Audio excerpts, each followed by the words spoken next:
It looks wild, and that is only because of the starting structure that you picked. This 1+1 thing here, and then the 2's coming back to 1+1.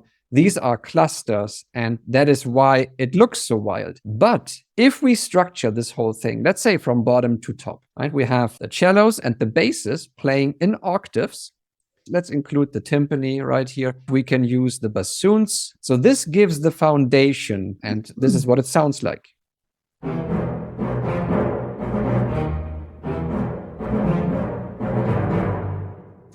This is actually not that complicated. And when you go to the next higher level, then you see that we have this rhythmic element here.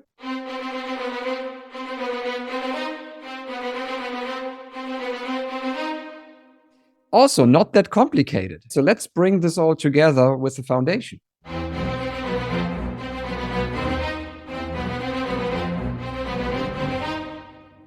You are almost allowed to do whatever you want vertically. Then we have this line here, which also shows up in the woodwinds.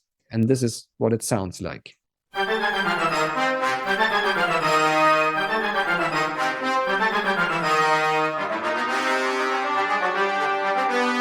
So we essentially have just 3 elements. And this thing, you can just analyze this accordingly to the sketch, and you will see that's our 1+1.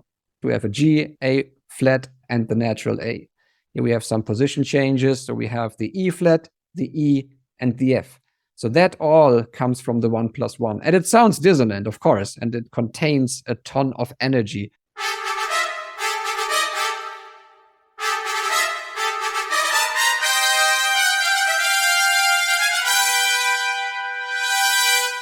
If we listen to all of these elements together, it can actually become very chaotic quickly, although it's very organized.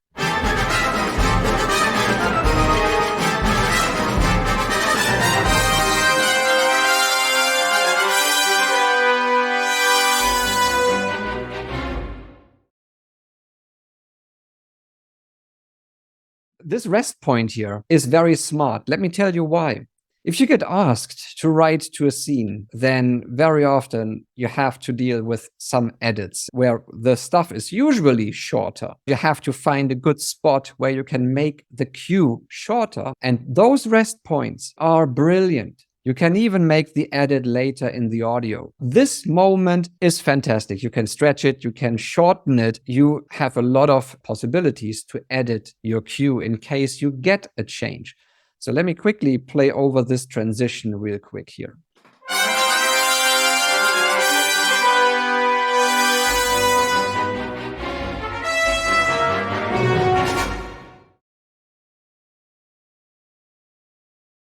I want to play you the motor, just the string section. And I want you quickly to close your eyes, not look at the notes, and try to follow with the downbeats.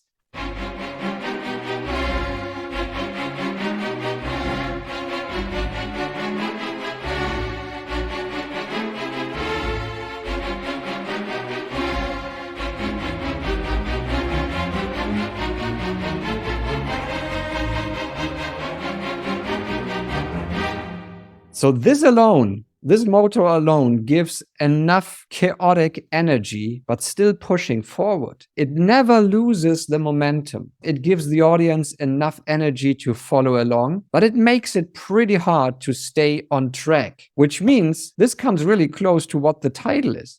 Catch me if you can, Mr. Herrling. There is an E and an R missing. But anyway, I'm not offended. We know each other for too long, Mark.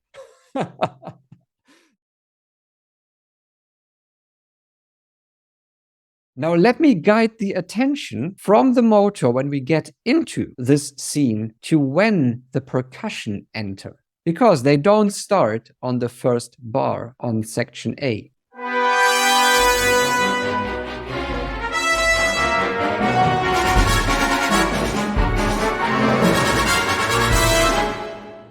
The whole percussion section adds a little bit of more energy after we are into that scene already. This is what you can do later. Don't start with everything on the first bar because you're taking away from the opportunities that you have just by how this looks.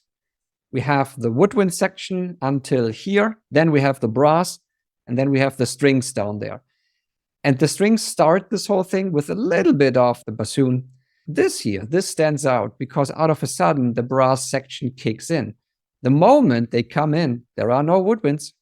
They are staying out of the way. Also realize the moment the trumpets come in, rest points, the woodwinds are on their way out as the trumpets come in with a crescendo. It is almost like blending these elements in and out to create a seamless transition. The only thing that pushes the energy forward in the same rhythm is the snare. And the snare gives more accent to the notes. So this highlights your transients.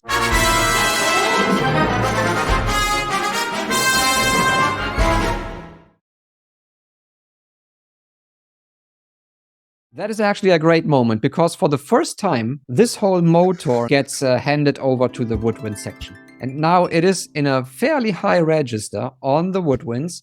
And we see down there in the strings, we actually have this run up, which is just the same as the woodwinds. But then we have the rest point here where the motor is happening. If we had something like this, maybe even in the second violin, but let's just go with the first one.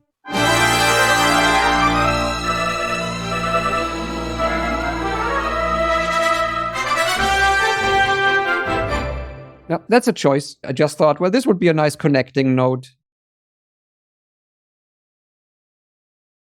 And this section right here, where it reads adventure, just one chord and one scale, and make it interesting via the orchestration. This is the overall structure. So we have a C, F, G, and C right here. And if we look at those notes, then we have some bass movement always playing on either scale tone 1 or 5. Once we look at the motor here, you realize that these accents change every other bar. So they are not repetitive in every bar. So here we have dun dun dun dun dun dun dun dun. And here we have a different rhythm, like dun dun dun dun dun dun dun dun. If we alternate between those two rhythms, you really make it more interesting. And then look at those changes. Here we have a change on those notes. They don't happen on an accent.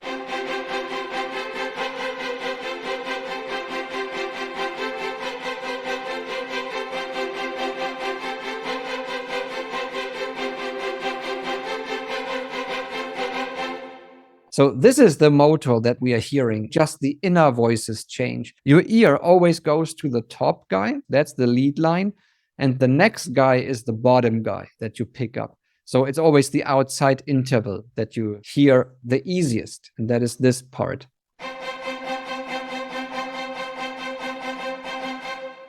And these two guys in the middle, they actually hide a little bit the moment we bring in the outside guys. But let's listen to the inner guys isolated.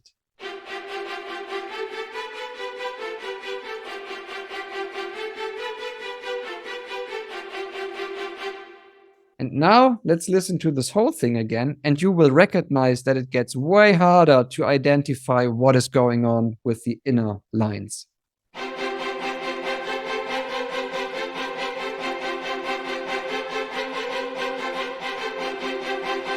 Despite the messy playback, it's still very hard to listen to the inner lines, right? Your ear always wants to go to the lead line. If this line went on top, now you can hear this line way clearer. Of course, since it became the top line. This is a personal choice, Mark. I would most likely bring this piccolo down because this is really high and it cuts through. And I know that you are a fan of the piccolo. This one here is great in that range. Let's just have an A-B listen to this version and then the piccolo up again.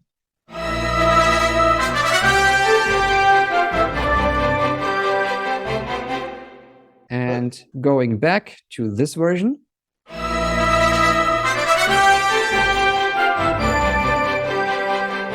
You can really hear it. It cuts through the mix better. For the sake of having the line presented clearer, I would leave the piccolo up there. But if you look for having a more airy horn sound that is just a bit brighter, then bring it down one octave. Both versions will work.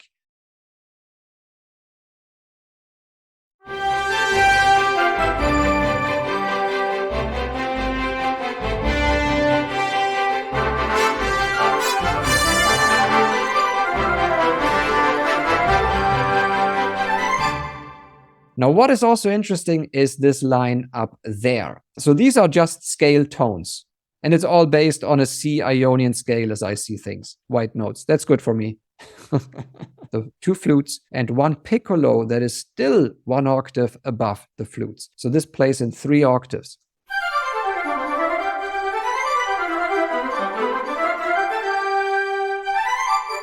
And those things as well, they give a little bit of a break of this line. It would have been totally possible to play this through with 16th only. Why not? They can manage this from here to there without an additional breath.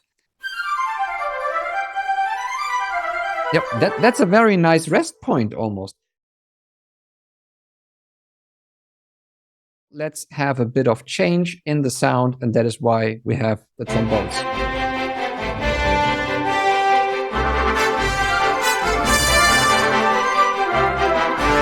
And this is easy to play. What is a bit harder to play, speaking of the trombones, what is harder to play is this. Yeah.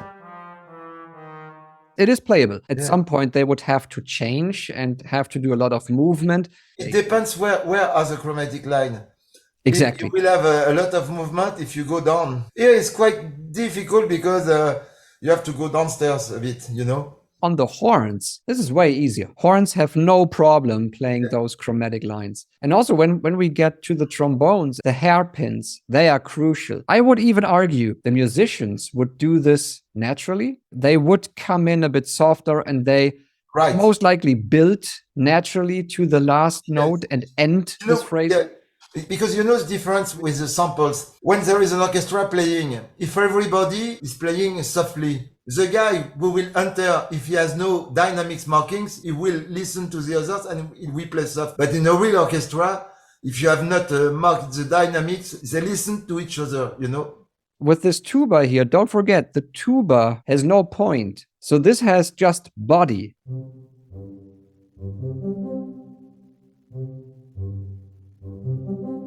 And you can hear it. It's not sharp. It does not have a lot of attack. So that is why we need this guy. And also down there, staccato, I think. And this has a lot of attack and point.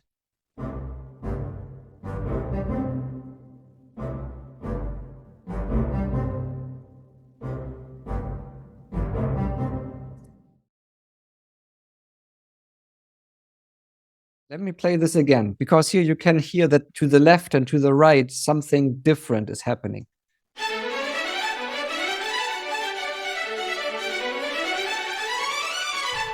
And the interesting part is really how we get into this. Let's start with this line, and then we transition to the line on the strings.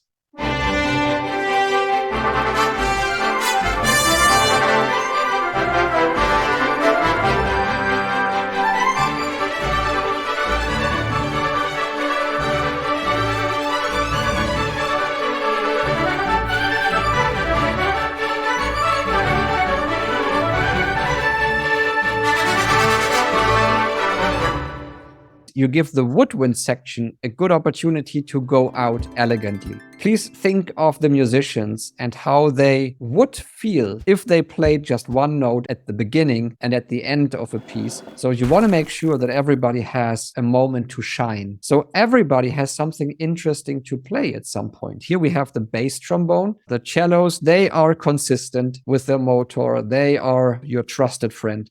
They never give up thing. And it is almost like a free spirit.